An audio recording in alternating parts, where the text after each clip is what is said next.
Hi అండి. మీరు చిలకలలో మొక్కలు నాటితే కోతులు వచ్చి పీకేస్తుంటాయి. పత్తి మొలిచిన, వరి చేను వేసిన, పండ్లు తోటలు, కూరగాయ తోటలు వేసిన కోతులు వచ్చి పీకేస్తుంటాయి. దానికి చిన్న ట్రిక్ చెప్తా.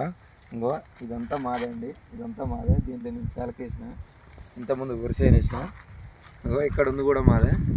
ఇంతకుముందుకి ఇలా పత్తి చేను వేస్తే పత్తికాయలకు వచ్చి బాగా తినేది కోతులు. ఈ చెట్ల మించలు వచ్చి పోయేది.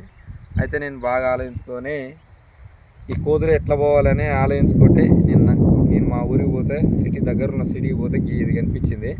చూద్దాం టైంపాస్కి ఎట్లా ఉంటుందా అని వచ్చి నాకు ఐడియా వచ్చింది. కోతులకు ఒకసారి చూపిస్తే భయపడిపోతాయా పోవాలి చూద్దామని తీసుకొచ్చినండి.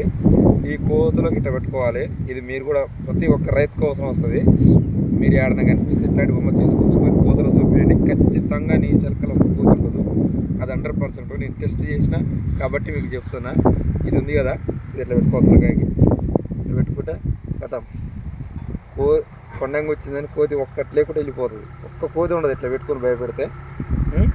ఇట్లాంటిది కేవలం 50 రూపాయలు అండి. 50 రూపాయలు పెడితే వస్తుంది. ఏడబడతానే ఉంటాయి. కోతులకు అయితే 100% పనిచేస్తుంది. ఓకే.